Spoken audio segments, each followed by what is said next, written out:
Assalamualaikum warahmatullahi wabarakatuh. Waalaikumsalam. Bismillah, alhamdulillah, alhamdulillah rabbil alamin, wa bihi nasta'in ala umuri dunya wa din. Wassalatu wassalamu ala asyrafil anbiya'i wal mursalin sayyidina wa maulana Muhammadin wa ala alihi wa sahbihi ajma'in, amma ba'du. La haula wa la quwwata illa billahil aliyyil azim. Rabbi shrah li sadri wa yassir li amri wahlul 'uqdatam min lisani yafqahu qawli, amma ba'du. Alhamdulillahi rabbil alamin, senantiasa kita sampaikan puja dan puji syukur kehadirat Allah Subhanahu wa taala. Alhamdulillah pada kesempatan pagi hari ini kita semuanya masih diberikan anugerah, diberikan amanah oleh Allah sehingga bisa melaksanakan sholat subuh secara berjamaah yang kebetulan pelaksanaan sholat subuh kali ini kita berada di tengah-tengah bulan suci Ramadan. Ini merupakan satu momentum yang spesial, meskipun para bapak dan ibu sekalian, para jemaah yang dirahmati Allah, kalau kita menilik kepada apa yang disampaikan oleh salah seorang sufi yang masyhur, dia menyampaikan, kenapa engkau beribadah di bulan Ramadan ini lebih giat daripada bulan-bulan yang lainnya? Kenapa engkau lebih rajin beribadah di bulan Ramadan ini, sedangkan yang engkau sembah, yang engkau ibadahi, yang engkau ibadah itu karena Tuhanmu itu Tuhannya sama. Saat Ramadan Tuhan kita adalah Allah. 11 bulan di luar Ramadan itu Tuhan kita juga Allah Subhanahu wa ta'ala. Itu menjadi satu pertanyaan, menjadi satu evaluasi untuk kita semuanya, para bapak dan para ibu sekalian. Tetapi bagaimanapun juga kita semuanya mengetahui bahwa Allah Subhanahu wa ta'ala itu menciptakan waktu, menciptakan zaman, ya, menciptakan hari. Itu dalam sepekan kita mengenal ada 7 hari. Yang 7 hari itu salah satu harinya itu menjadi ketuanya hari. Jadi ada ketua, ada anggota. Ketuanya hari adalah hari Jumat. Nah, Sayyidul Ayyam Yaumul Jum'ah. Jadi dalam 7 hari ada satu hari yang paling utama, yaitu hari Jumat. Maka di zaman dulu, kalau kita mengenal pada kalender Hijriah, sebenarnya tradisi para ulama salaf itu hari libur kita sebenarnya adalah hari Jumat, karena itu adalah Sayyidul Ayyam. Jadi tuannya hari atau ketuanya hari itu adalah hari Jumat. Begitu juga di dalam kalender Hijriah kita mengenal jumlah bulannya juga sama, jumlahnya ada 12 bulan dan di sana ada ketua bulan. Nah, Sayyidul Syuhur atau tuannya bulan itu juga Allah menciptakan, yaitu bulan ke-9 Hijriah yang kita saat ini berada di tengah-tengah, yaitu bulan Ramadan. Itu ketuanya hari, Bapak Ibu sekalian. Jadi kalau 11 bulan yang lain itu sekadar anggota. Nah, kalau kita melihat misalnya di Sayyidul Ayyam itu hari Jumat, Allah menciptakan di hari Jumat itu banyak sekali kemuliaan. Begitu juga di bulan Ramadan. Begitu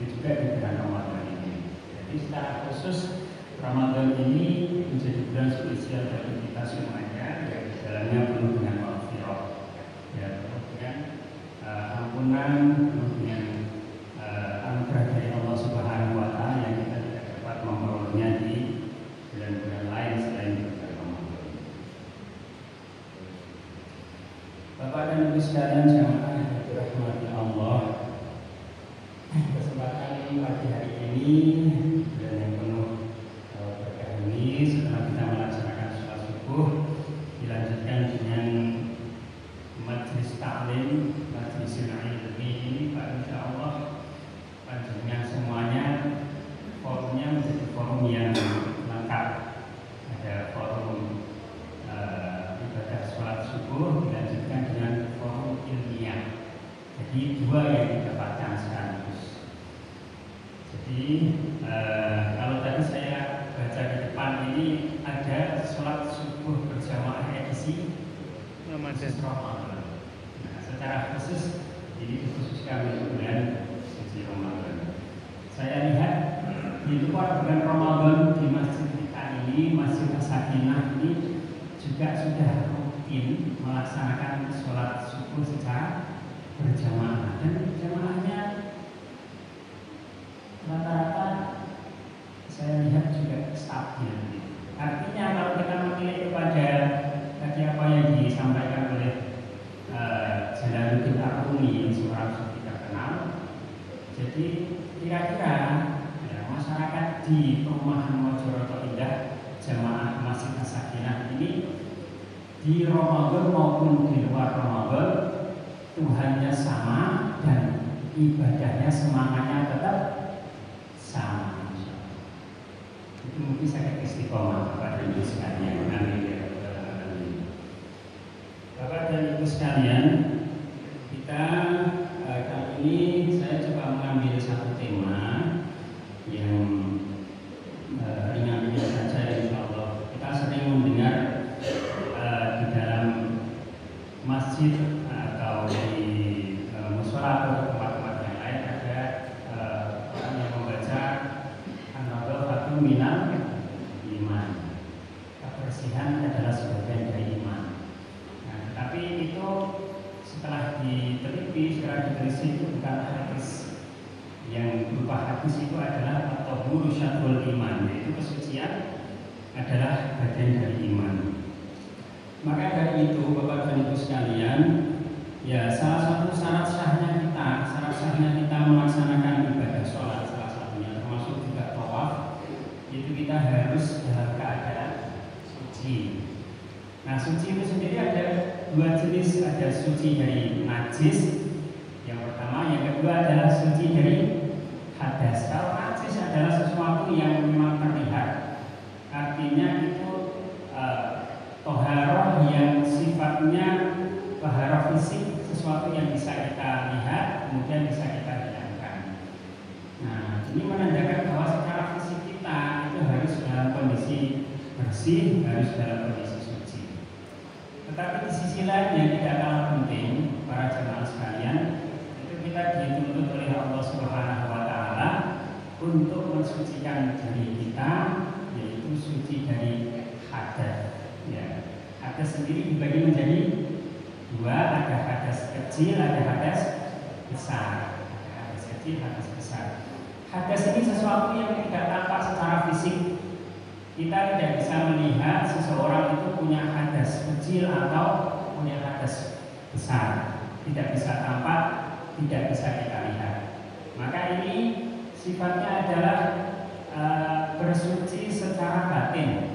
Jadi secara zahir kita diperintahkan untuk bersuci, badan kita bersih, badan kita suci, tapi secara batin kita, secara akal kita, secara hati kita juga kita diperintahkan untuk bersuci, ya, membersihkan diri kita.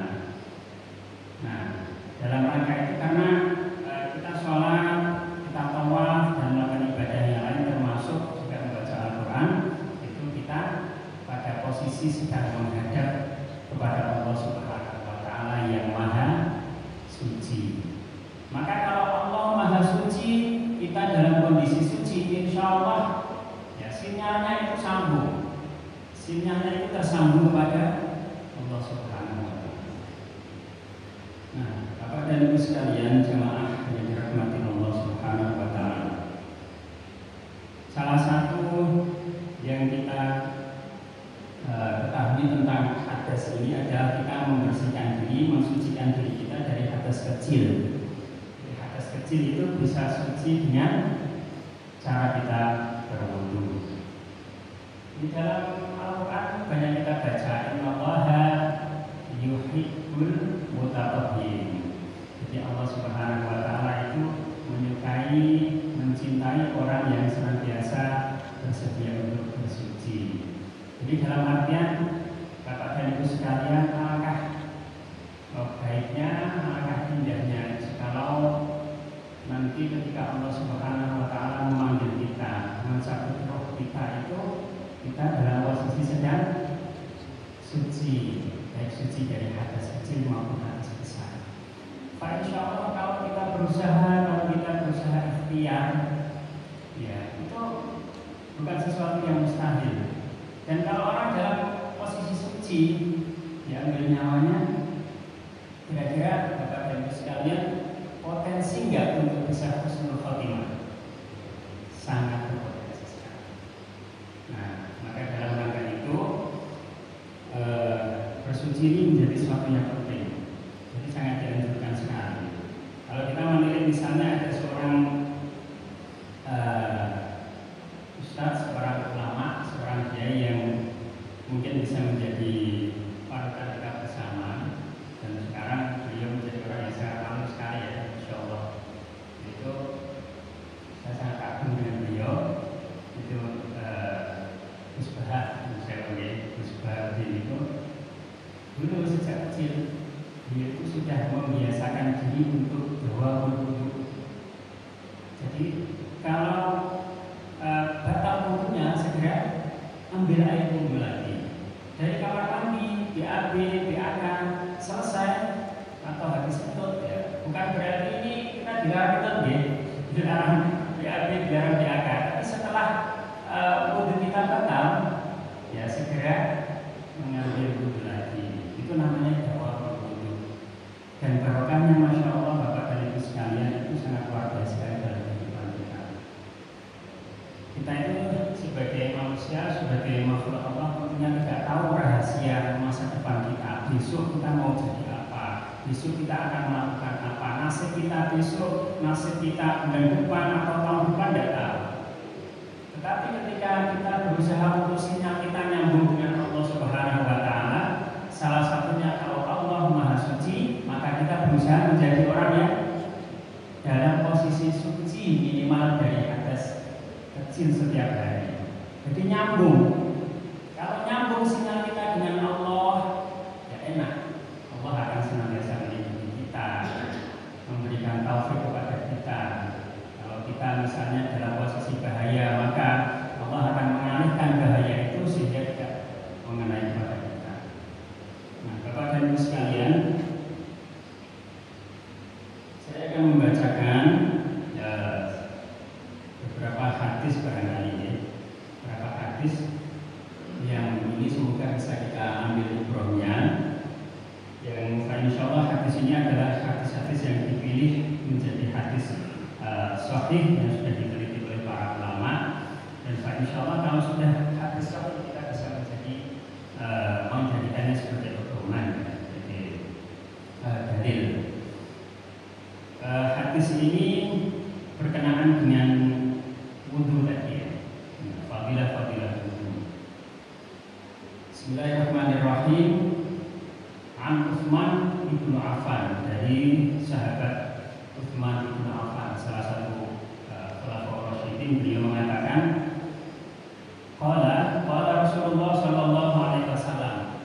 Jadi Rasulullah Nabi Muhammad sampun dawuh, beliau bersabda, ya, man tawaddo'a, barang siapa yang berwudu, fa ahsanal wudu'a, dan dia memperbaiki ya wudunya, dalam artian wudunya itu adalah wudu yang bagus, wudu yang sempurna, wudu yang sah ya. rukunnya semuanya terpenuhi, termasuk juga berusaha menambah yang sunnah-sunnahnya. Itu namanya wudu yang ihsan, wudu yang bagus. Kharajat khotoyahu, jadi kesalahan-kesalahan orang ini itu akan keluar. Nah, kesalahan-kesalahan orang ini akan keluar min jasadihi, dari badannya orang ini, hatta takhruja, sehingga kesalahan orang ini keluar min tahti al-farihi, dari bawah al-far itu apa, biji jari-jari. Jadi kalau kita wudu kan mengambil air kepada Gusti, ke wajah kita, kemudian ke tangan kita, kemudian mengusap sebagian kepala, setelah itu kita membasuh kaki. Jadi air yang terkena kulit kita itu sebenarnya membersihkan kita dari kesalahan-kesalahan. Jadi kenapa Allah Subhanahu wa Ta'ala melalui Nabi Muhammad menjelaskan bahwa anggota wudhu kita itu hanya beberapa anggota badan itu saja, tidak semuanya. Bahkan menurut saya telinga kita itu kan hukumnya sunnah untuk diusap, ya, yang wajib anggota badannya kan cuma beberapa saja. Itu menunjukkan bahwa ini adalah anggota-anggota badan utama yang potensi melakukan kesalahan dan dosa. Maka kita itu ada di wajah yang kita basuh, ada hidung, ada mulut yang setiap hari rasani. Ya, orang ibu-ibu terus ngerasani, ya bapak-bapak juga suka ngerasani. Ramadan ini katanya setan terbelenggu, katanya kan begitu dalam hadisnya. Tapi nyatanya masih ngerasani juga, karena hawa nafsu kita yang manusia itu mahalul khata wa nisyan. Gak ono setan dibelenggu, setan di penjara, setan diikat, tapi ternyata masih ada kesalahan dan kemaksiatan. Nah, jadi itu Bapak dan Ibu sekalian, anggota tubuh kita itu hanya beberapa saja. Itu memang potensi yang sering melakukan kesalahan. Makanya kita berwudu. Andaikan kita wudunya itu tidak hanya untuk melaksanakan sholat yang jumlahnya sehari semalam, yang wajib itu hanya 5. Ya, kalau 5 wudu kita cuma 5 kali saja. Tapi andaikan kita bisa, wudu kita kalau kita sudah batal, wudu lagi, betapa bersihnya diri kita. Mata yang habis melihat kemaksiatan dibasuh dengan air wudu. Makanya kalau sudah berwudu di bersewu Bapak dan Ibu sekalian, diusahakan bersewu nih, ojo merem. Ya, saat membasuh muka itu matanya juga dikenakan airnya. Jadi airnya tetap ikut masuk ke dalam. Sekaligus kalau itu kan ya semula ngantuk, jadi ya ngantuk, itu efek secara fisik. Tapi secara rohani itu membersihkan mata kita yang telah melakukan perbuatan dosa, dikenakan. Jadi sampai airnya itu masuk ke dalam mata kita. Hidung itu sunnah sebelumnya kita istinsyaq, menyedot air, bukan hanya airnya ada di sewu, di rokok-rokok, tapi disedot. Nah, tapi kalau puasa ini harus hati-hati, karena kalau masuk ke dalam bisa membatalkan puasa. Istinsyaq itu hukumnya adalah sunnah. Tetapi hidung ini masuk dalam anggota yang kita basuh saat membasuh muka, masuk juga mulut. Jadi ini penting Bapak dan Ibu sekalian. Kita wudu sebenarnya menghapus dosa kita. Dosanya kalau Allah tambahkan kira-kira yang jatuh dari tetesan air itu berapa ya? Sebanyak apa? Andaikan keghoriban ini dibuka sama Allah, kita pasti akan kaget. Dan semua orang akan rajin untuk melakukan amal yang wudu ini setiap harinya. Jadi Bapak Ibu yang dirahmati Allah itu kalau kita membahas tentang fikih, dalam kajian fikih itu kalau kita setelah berwudu air yang masih menempel di anggota wudu kita itu sebenarnya makruh hukumnya untuk dilap. Jadi ibu habis wudu jangan langsung dilap, semuanya ngajak untuk mengelap maksudnya. Tapi kalau mengelapnya itu ngelap yang tidak menyengaja, misalnya kena baju kita atau misalnya saat kita sholat, misalnya jidat kita kena sajadah kemudian kering sendiri, itu berarti tidak menyengaja. Ya. Makruhnya itu karena apa? Ya karena sebenarnya air wudu itu mengandung barang-barang yang kesalahan kita yang mestinya hilangnya itu bisa hilang otomatis, tidak ditambah. Itu hukumnya makruh dilap. Biarkan kering sendiri, atau kalau misalnya saya terlalu kotor-kotor ya dilap aja pakai tangan. Itu lebih baik. Kalau kotor-kotor sini kok enggak kok enggak pantas ya dilap aja pakai tangan. Tapi sebaiknya dibiarkan ya. Karena menetesnya air wudhu kita itu menjadikan dosa dan kesalahan kita, insya Allah juga ikut hilang, ikut jatuh. Hadis yang kedua, hadis tadi yang pertama tadi yang diriwayatkan oleh Utsman bin Affan dikategorikan sebagai hadis sahih ya. Kemudian saya sampaikan hadis yang kedua ini diriwayatkan oleh sahabat yang lain, yaitu sahabat Abu Hurairah ya. An Nabi Hurairah dari Abu Hurairah anna Rasulullah sallallahu alaihi wasallam, bahwa sesungguhnya Rasulullah sallallahu alaihi wasallam beliau bersabda, "Idza tawaddaa al-'abdu," jikalau seorang hamba itu berwudu ya, al-muslim yaitu hamba yang muslim. Jadi nyuwun sewu, salah satu syarat sahnya bersuci itu adalah Islam. Jadi, bersuci itu Islam, syarat sahnya adalah Islam dulu. Baru dia dinyatakan sah untuk bersuci. Ingat ibu-ibu yang biasanya cuci baju, antara suci dengan bersih itu benten lho nggih, beda antara suci dan bersih. Kalau bersih belum tentu suci. Kalau suci sudah pasti bersih. Nah, di situ kita perlu mengetahui apa bedanya antara bersih dengan suci. Tidak tahu kalau jika seorang hamba al-muslim yang muslim itu berwudu atau seorang hamba yang mukmin, fa ghasala wajhahu, kemudian dia membasuh wajahnya, membasuh mukanya, kharaja min wajhihi, maka dari wajahnya itu keluar kullu khati'atin, seluruh kesalahan dia itu akan keluar ya. Nadhara ilaiha bi'ainihi, kesalahan yang dia lihat dengan matanya, ma'al ma'i, beserta dengan air yang keluar, awwa akhiri qatril ma', atau beserta dengan akhir dari air yang menetes dari air kemudian. Ini penjelasan tadi. Kalau wudunya airnya satu kali basuhan, dan airnya kan yang netes sedikit, maka kita disunahkan dalam wudu itu sampai dengan 3 kali.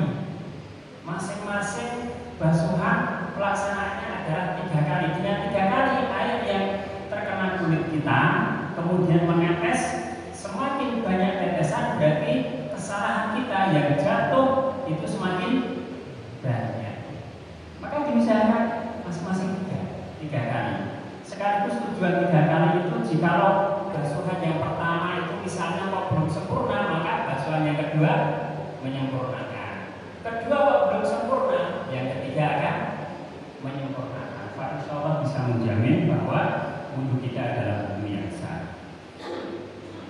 Selanjutnya faida wasara yadaihi, maka apabila kedua tangannya dibasuh, ya, dia membasuh kedua tangannya, kharaja min yadayhi, maka dari kedua tangan yang dibasuh tadi itu keluar kullu khati'atin, segala kesalahan, ya, karena batasyatha, jadi kesalahan tangan, ya, misalnya nempeleng, salah apa, ngambil barang tanpa izin dan sebagainya, apa melakukan perbuatan-perbuatan yang menggunakan tangan, gadget kita, buat sewu, yang nyekrol, ya jelas, gitu ya.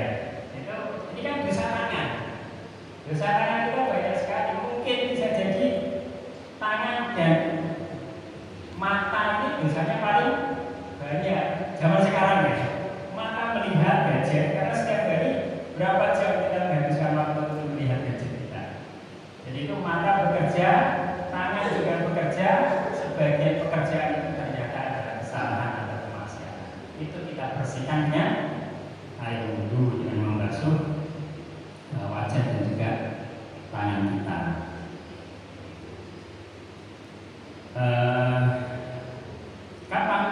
Kapan keluarnya sama dengan yang wajah tadi. Ma'alma au ma'akhiri qatril ma'. Jadi saat air menetes itu semuanya ikut keluar. Fa'idha wasala rijlaihi, maka apabila membasuh kedua kaki, kharajat kullu khati'atin, segala kesalahannya juga dia akan keluar. Masyadha rijlah, yang mana kakinya itu dibawa untuk melakukan kesalahan tersebut, dipakai untuk melangkah menuju tempat kesalahan, itu akan hilang. Ma'ama au ma'a akhiri qatril ma'. Jadi di sini pentingnya kita berwudu itu dalam rangka untuk membersihkan diri kita. Hatta yakhruja, sehingga dia pada akhirnya akan menjadikan kesalahannya itu keluar. Naqiyan, setelah berwudu berarti dia menjadi bersih, bebas dulu dari kesalahan dan dosa-dosa. Jadi Bapak dan Ibu sekalian, wudu itu mungkin kita anggap sebagai satu hal yang ya bisa dibilang agak sepele ya. Bersuci dengan berwudu. Karena itu kerja sehari-hari kita dan insya Allah ringan. Ibadah ini ringan, tapi efeknya barokahnya luar biasa sekali. Selain nanti efek yang mungkin di dunia tidak kita rasakan, tapi di akhirat nanti Rasulullah itu ketika mencari hambanya itu dari nur, dari cahaya wajahnya hambanya itu yang beda dengan nur para umat-umat terdahulu. Karena umat terdahulu tidak ada ajaran untuk bersuci sebagaimana ajaran baginda Rasulullah SAW. Jadi kalau sering bersuci, tiap hari bersuci, sehari-hari senantiasa dalam kondisi suci. Ketika Rasulullah mencari kita, di sana meskipun jauh, misalnya nanti pada mahsyar akan melihat kita, itu ada yang terang benderang, 100 watt. Wajahnya terangnya 100 watt. Yang wudunya sehari cuma 5 kali untuk sholat fardu, ya mungkin jadi 5 watt. 1 watt untuk sekali wudu, kalau 5 kali 5 watt. Dan tinggal penjenengan kita semuanya ingin berapa watt nanti ketika dicari dari Rasulullah SAW. Jadi itu Bapak dan Ibu sekalian pentingnya. Maka kebetulan putra saya itu sedang juga di pesantren. Jadi selalu ketika saya telepon itu saya berpesan untuk menjaga wudunya dalam kondisi apapun, terutama saat ngaji, saat sekolah. Berangkat sekolah itu setelah mandi dilanjutkan dengan wudu. Nah, itu saya berpesan seperti itu karena udahlah urusan belajar, urusan ngaji, urusan ilmu itu insya Allah secara otomatis akan masuk ketika dalam kondisi suci. Dan belum tentu orang yang pintar ilmunya itu menjadi ilmu yang barokah. Tapi dengan ikhtiar wudu, insya Allah jadi pintar juga ilmunya bisa jadi ilmu yang barokah. Panjenengan kalau kita semuanya kalau berangkat kerja dalam kondisi wudu dapat rezeki, insya Allah rezekinya rezeki yang barokah. Di kantor ada orang yang berniat mengganggu kita karena kita dalam kondisi suci, Allah menjaga kita tidak jadi mengganggu kita. Ya semula rezeki kita mau berdagang misalnya hari itu kita dapat rezeki 500.000 karena barokahnya kita wudu dalam kondisi suci, ya ikhtiar kita seperti itu bisa jadi Allah akan menambah jumlah rezeki kita. Jadi mengatakan Bapak dan Ibu sekalian, itu wudu sesuatu yang mungkin ringan bagi kita, tapi alangkah lebih baiknya dalam kondisi setiap hari kita itu dalam kondisi berwudu. Bapak-bapak dan ibu-ibu, kalau para jamaah, bapak-bapak ini kan sebagai laki-laki, saya juga sebagai laki-laki, mungkin nuwun sewu nggih ibu agak lebih beruntung laki-laki itu. Ya, agak lebih beruntung karena tidak ada masa libur bulanan. Kalau perempuan pasti ada liburnya dan nggak bisa dalam kondisi suci. Ya. Jadi kalau bapak-bapak 30 hari, 31 hari, ya selalu dalam kondisi suci bisa. Ya, tapi ibu-ibu karena memang takdirnya itu seperti itu ya dijalani. Ya, jadi dimaksimalkan kalau ibu-ibu ingin tetap suci, ya berarti saat tidak sedang libur bulanan itu usahakan dalam kondisi suci. Masak dalam kondisi suci. Termasuk kalau saya mau tidur dalam kondisi suci. Masya Allah barakah. Siapa tahu nanti tidurnya ketemu Rasulullah Sallallahu Alaihi Wasallam. Mengatakan ya, Bapak dan Ibu sekalian yang bisa saya sampaikan, semoga ini bisa menginspirasi kita untuk bersama-sama menjaga wudu kita. Setiap hari kita dalam kondisi suci, setiap hari kita senantiasa sinyalnya bersambung dengan Allah Subhanahu wa taala. Dia Maha Suci. Wallahu a'lam bishawab. Wallahu muwaffiq ila aqwamit thoriq wa na'udzu billahi minasy syaithanir rajim. Assalamualaikum